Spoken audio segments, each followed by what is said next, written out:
सत्यनारायण व्रत कथा। नमस्कार भाइयों बहनों, जय माँ गायत्री। आप सभी का मेरे YouTube चैनल शुभकर माही अष्टो में स्वागत है। आज पूर्णमासी के दिन सुनेंगे भगवान सत्यनारायण की व्रत कथा। पूर्णिमा का विशेष महत्व शास्त्रों में बताया गया है। माना जाता है कि इस दिन भगवान विष्णु का पूजन अर्चन करना विशेष फलदायी होता है। जो भी मनुष्य भगवान विष्णु की कृपा प्राप्त करना चाहते हैं उनको पूर्णमासी के दिन भगवान विष्णु की इस कथा का स्मरण करना चाहिए और उनका पूजन करना चाहिए। सत्यनारायण की कथा सुनने से भगवान की हमेशा कृपा बनी रहती है। जीवन के संकट, कलेश, दरिद्रता जैसी समस्याएं दूर हो जाती हैं। माना जाता है कि जो भी मनुष्य श्रद्धा भाव से इस कथा का स्मरण करता है और दूसरों को इस कथा को सुनाता है तो ऐसा करने से भगवान लक्ष्मी नारायण की कृपा सदैव उस घर में बनी रहती है। माना जाता है कि जो भी मनुष्य श्रद्धा भाव से इस कथा को सुनता है उस घर में लक्ष्मी का निवास होता है, क्योंकि जिस घर में भगवान नारायण का स्मरण होता है उस घर में माता लक्ष्मी सदा ही निवास करती हैं, क्योंकि माता लक्ष्मी नारायण की अर्धांगिनी है। और जिस घर में उनके पति का लोग स्मरण करते हैं उस घर में उनकी पत्नी सदा निवास करती हैं। इसलिए भगवान लक्ष्मी नारायण की कृपा प्राप्ति के लिए, जीवन की मनोकामनाएं पूर्ति के लिए इस कथा को अवश्य सुनना चाहिए और आपके जो अपने हैं उन्हें भी सुनाना चाहिए। आप सभी से अनुरोध है, अगर आप मेरे चैनल पर पहली बार आए हैं तो प्लीज़ हमारे चैनल को सब्सक्राइब, वीडियो को लाइक और वीडियो को ज़्यादा से ज़्यादा शेयर अवश्य करें, ताकि आपके साथ साथ आपके अपने भी भगवान सत्यनारायण की इस व्रत कथा को सुनकर लाभ ले सकें। नैमिषारण्य तीर्थ में सौनकादि 88,000 ऋषियों ने श्री सूत जी से पूछा कि हे प्रभु, इस कलयुग में वेद विद्या रहित मनुष्यों को प्रभु भक्ति किस प्रकार प्राप्त हो सकती है तथा उनका उद्धार कैसे होगा। हे मुनि श्रेष्ठ, कोई ऐसा तप, ऐसा कोई व्रत बताइए जिससे थोड़े समय में ही पुण्य प्राप्त हो सके और मनोवांछित फल की प्राप्ति हो सके। इस प्रकार की कथा सुनने की हमारी इच्छा है। सर्वशास्त्रों के ज्ञाता सूत जी कहते हैं कि हे वैष्णवों, आप सभी ने प्राणियों के हित की बात पूछी है, इसलिए मैं एक ऐसे श्रेष्ठ व्रत को आप लोगों को बताऊंगा जिसे नारद जी ने लक्ष्मी नारायण जी से पूछा था और लक्ष्मीपति ने मुनि श्रेष्ठ नारद जी से कहा था कि आप सब इसे ध्यान से सुनिए। एक समय की बात है, योगी राज नारद जी दूसरे के हित की इच्छा के लिए अनेकों लोकों में घूमते हुए मृत्यु लोक में आ पहुँचे। यहाँ उन्होंने अनेक योनियों में जन्मे प्रायः सभी मनुष्यों को अपने अपने कर्मों द्वारा अनेकों दुखों से पीड़ित देखा। उनका दुख देख नारद जी सोचने लगे कि कैसा यत्न किया जाए जिसके करने से निश्चित रूप से मानव के दुखों का अंत हो जाए। इसी विचार पर मनन करते हुए वह विष्णु लोक पहुँचे। वहाँ वह देवों के ईश भगवान नारायण की स्तुति करने लगे, जिनके हाथों में शंख, चक्र, गदा और पद्म थे, गले में वरमाला पहने हुए थे। स्तुति करते हुए नारद जी कहते हैं कि हे भगवान, आप अत्यंत शक्ति से संपन्न हैं, मन तथा वाणी भी आपको नहीं पा सकती। आपका यदि मध्य तथा अंत नहीं है, निर्गुण स्वरूप सृष्टि के कारण भक्तों के दुख को दूर करने वाले आपको मेरा नमस्कार है। नारद जी की स्तुति सुनकर भगवान विष्णु कहते हैं कि हे मुनि श्रेष्ठ, आपके मन में क्या बात है, आप किस काम के लिए यहाँ आए हैं उसे निसंकोच कहो। इस पर नारद जी कहते हैं कि मृत्यु लोक में अनेक योनियों में जन्मे मनुष्य अपने कर्मों के द्वारा अनेक दुखों को भोग रहे हैं और दुखी रह रहे हैं। हे प्रभु, आप मुझ पर दया रखते हैं तो कृपया करके बताइए कि वो मनुष्य थोड़े प्रयास से ही अपने दुखों से कैसे छुटकारा प्राप्त कर सकते हैं। भगवान श्री नारायण कहते हैं कि मनुष्य की भलाई के लिए तुमने बहुत अच्छी बात पूछी है, जिसके करने से मनुष्य मोह से छूट जाता है। वह बात मैं तुमसे कहता हूँ, सो उसे ध्यानपूर्वक सुनो। स्वर्ग लोक व मृत्यु लोक दोनों में एक दुर्लभ उत्तम व्रत है जो पुण्य देने वाला है। आज प्रेमवश होकर मैं तुम्हें उसके बारे में बताता हूँ। भगवान सत्यनारायण कहते हैं कि सत्यनारायण भगवान का यह व्रत है। अच्छी तरह विधान पूर्वक करके मनुष्य तुरंत ही यहाँ सुख भोग कर मरने के बाद मोक्ष को प्राप्त करता है। भगवान श्री हरि के वचन सुनकर नारद जी कहते हैं कि उस व्रत का फल क्या है, उसका विधान क्या है, यह व्रत किसने किया था और इस व्रत को किस दिन करना चाहिए, सविस्तार करके आप कृपया करके मुझे बताएं। भगवान नारद की बात सुनकर भगवान नारायण कहते हैं कि दुख व शोक को दूर करने वाला यह व्रत सभी स्थानों पर विजय दिलाने वाला है। मानव को भक्ति व श्रद्धा के साथ शाम को श्री सत्यनारायण की पूजा धर्मपरायण होकर ब्राह्मणों व बंधुओं के साथ करनी चाहिए।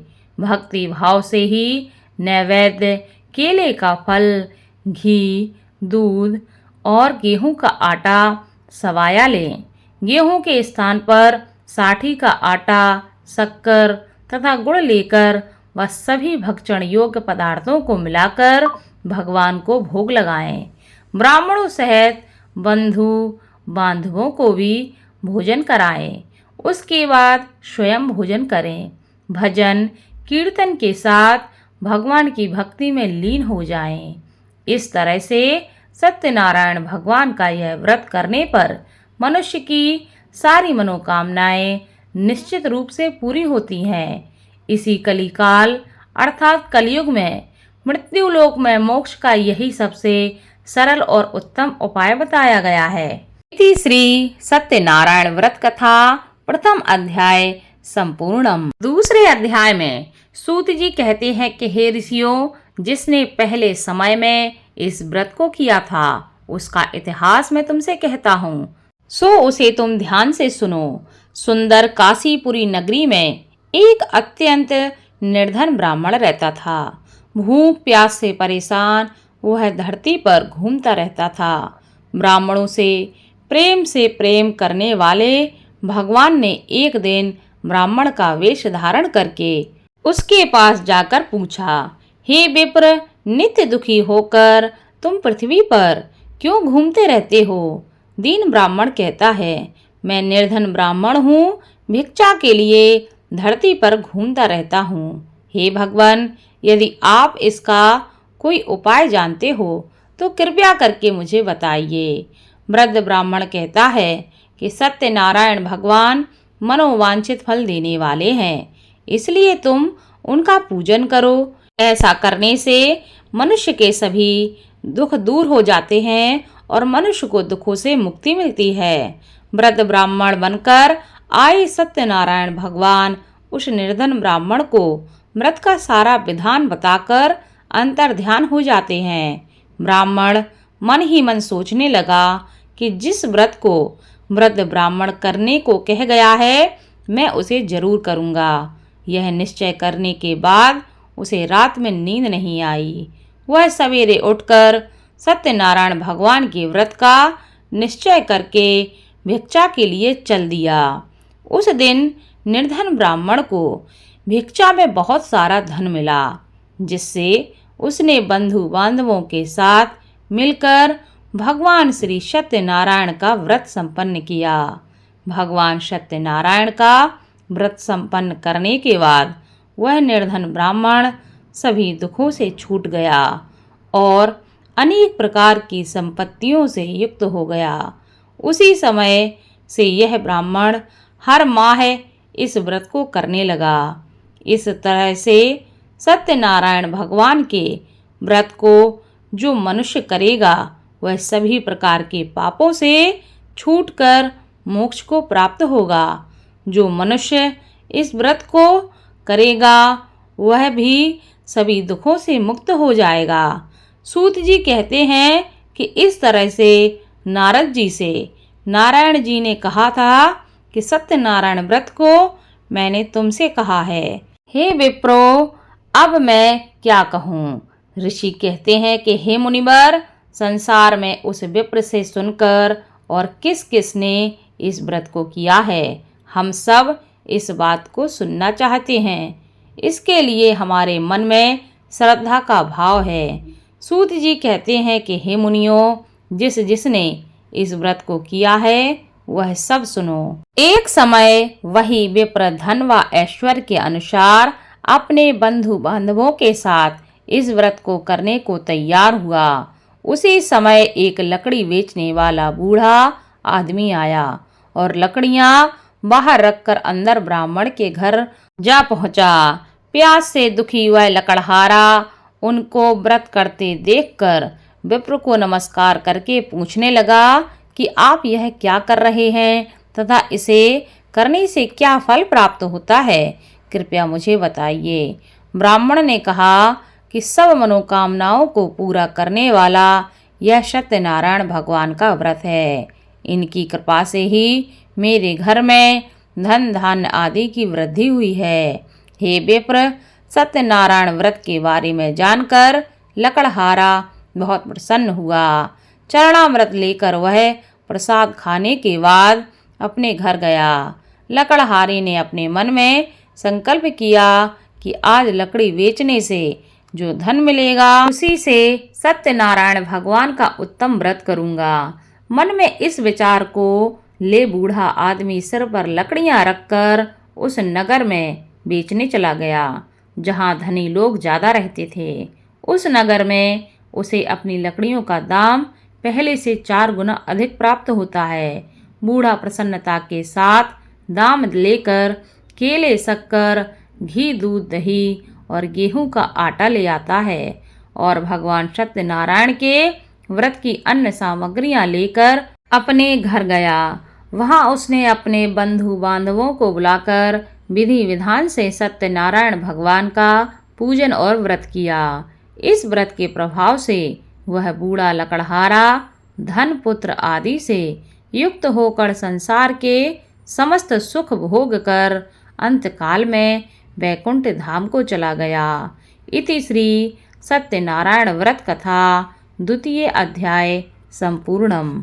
तृतीय अध्याय में सूत जी कहते हैं कि हे मुनि श्रेष्ठ, अब आगे की कथा मैं तुमसे कहता हूँ। पहले समय में उल्का मुख नाम का एक बुद्धिमान राजा था। वह सत्यवक्ता और जितेंद्रिय था।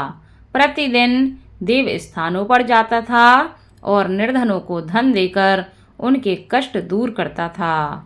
उसकी पत्नी कमल के समान मुख वाली तथा सती साध्वी थी। भद्रशिला नदी के तट पर उन दोनों ने श्री सत्यनारायण भगवान का व्रत किया। उसी समय साधु नाम का एक वैश्य आया। उसके पास व्यापार करने के लिए बहुत सा धन भी था।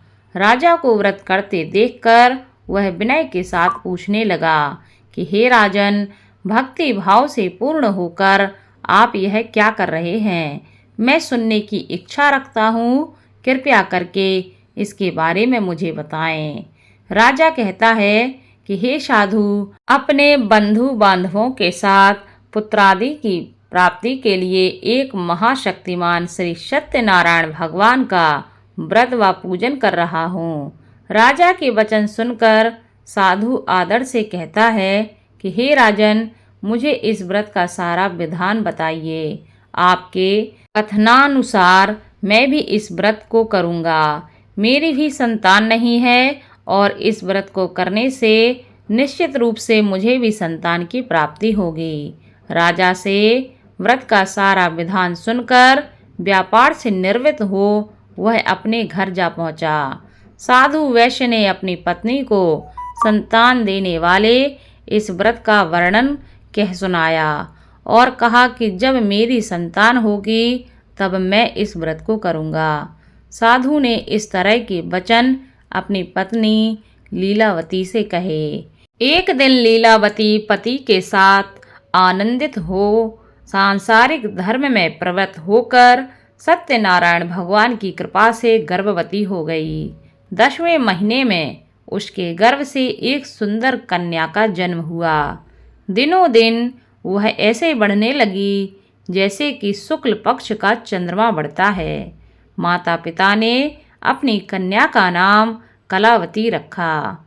एक दिन लीलावती ने मीठे शब्दों में अपने पति को याद दिलाया कि आपने सत्यनारायण भगवान के जिस व्रत को करने का संकल्प लिया था उसे करने का समय आ गया है। आप इस व्रत को करिए। साधु कहता है कि हे प्रिय, इस व्रत को मैं उसके विवाह पर करूँगा। इस प्रकार अपनी पत्नी को आश्वासन देकर वह नगर को चला गया। कलावती पिता के घर में रहकर वृद्धि को प्राप्त हो गई। साधु ने एक बार नगर में अपनी कन्या को सखियों के साथ देखा तो तुरंत ही दूत को बुलाया और कहा कि मेरी कन्या के लिए योग्य वर ढूंढ कर लाओ।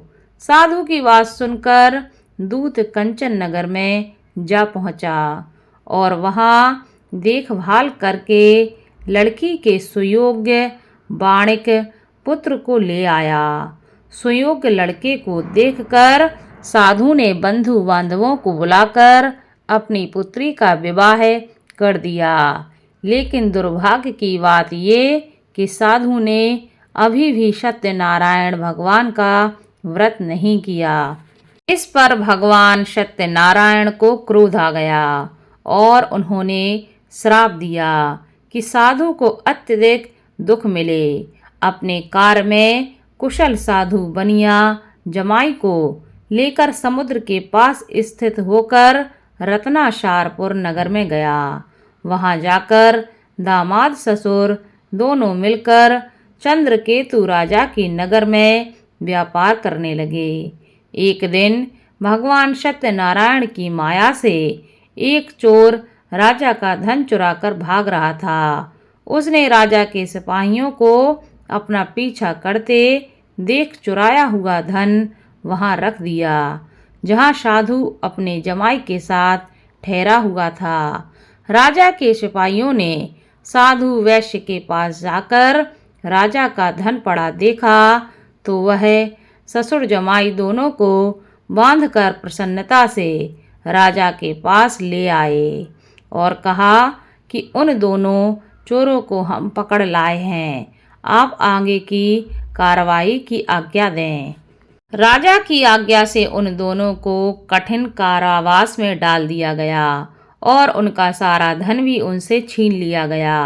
भगवान सत्यनारायण के श्राप से साधु की पत्नी भी बहुत दुखी हुई। घर में जो धन रखा था उसे चोर चुरा ले गए। शारीरिक तथा मानसिक पीड़ा व भूख प्यास से अति दुखी हो अन्न की चिंता में कलावती के ब्राह्मण के घर आई। वहां उसने श्री सत्यनारायण भगवान का व्रत होते देखा, फिर कथा भी सुनी। वह प्रसाद ग्रहण कर वह रात को घर वापस आई।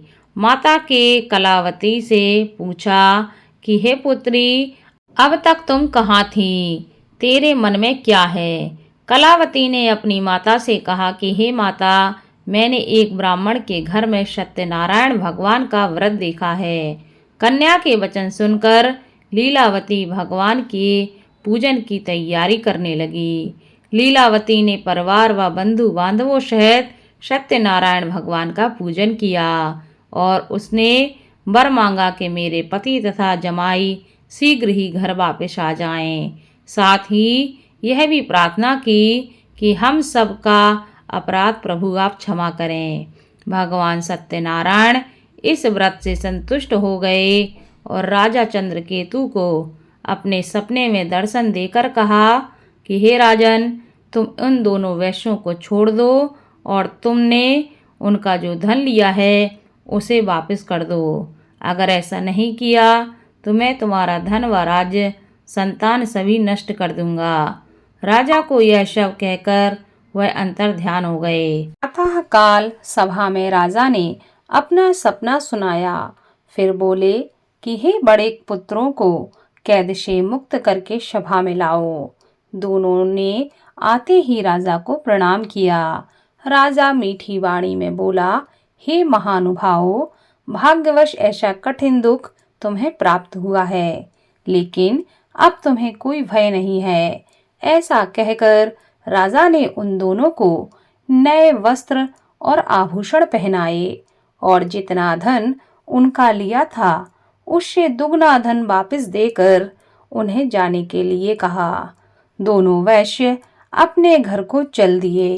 सूत जी कहने लगे, वैश्य ने मंगलाचार कर अपनी यात्रा आरंभ की और अपने नगर की ओर चल दिए। उनके थोड़ी दूर जाने पर एक दंडी वेशधारी श्री सत्यनारायण ने उनसे पूछा कि हे साधु, तेरी नाव में क्या है? अभिवाणी वणिक हंसता हुआ कहने लगा, हे दंडी, आप क्यों पूछते हो? क्या धन लेने की इच्छा रखते हो? मेरी नाव में तो बेल के पत्ते भरे हुए हैं। वैश्य के इन कठोर वचन को सुनकर भगवान बोले, तुम्हारा वचन सत्य हो। दंडी ऐसे वचन कहकर वहां से दूर चले गए। कुछ दूर जाकर समुद्र के किनारे बैठ गए।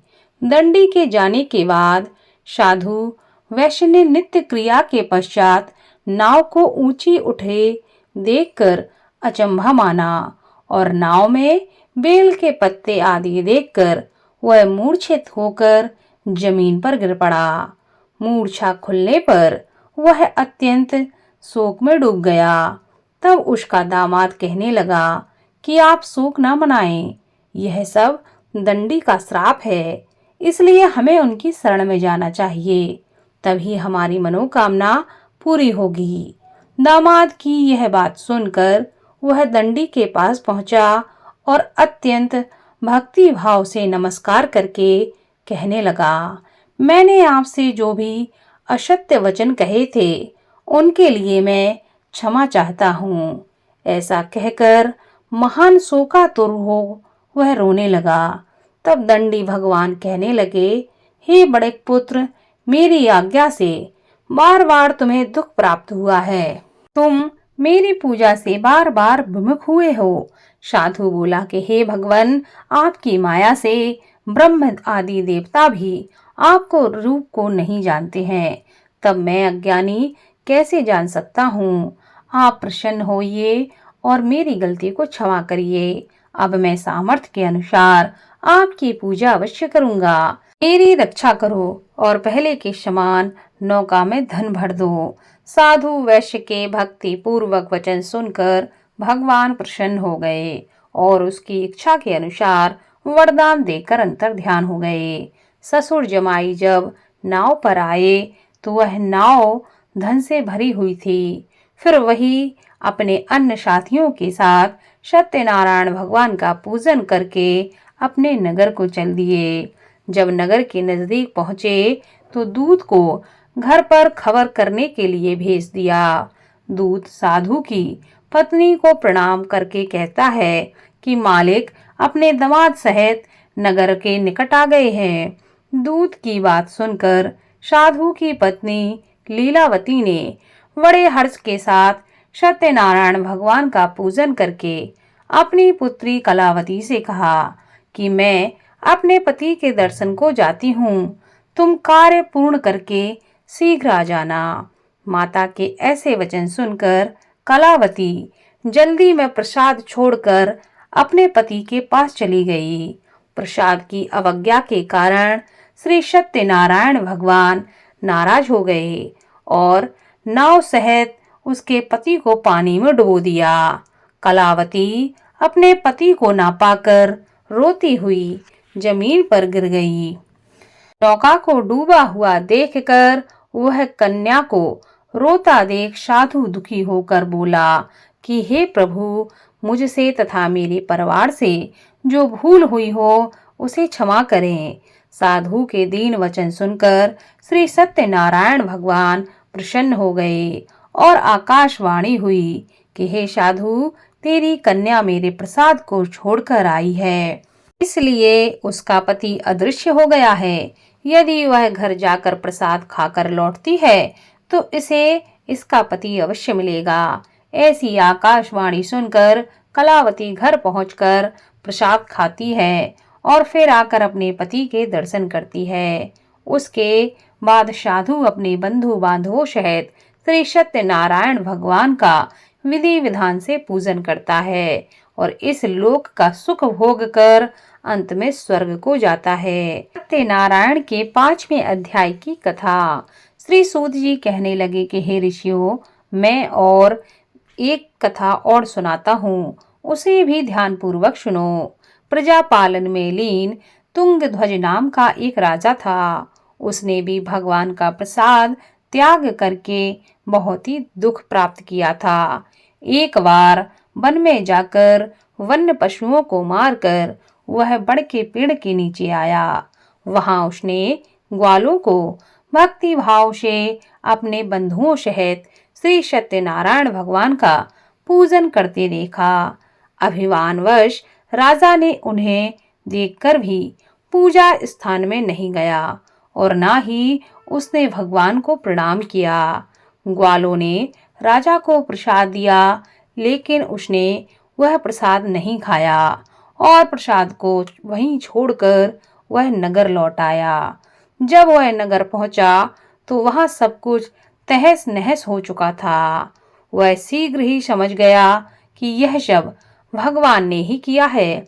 वह दोबारा ग्वालों के पास पहुंचा और विधि पूर्वक पूजा करके प्रसाद ग्रहण किया तो भगवान सत्यनारायण उससे प्रसन्न हो गए और उन्होंने सब कुछ पहले जैसा कर दिया।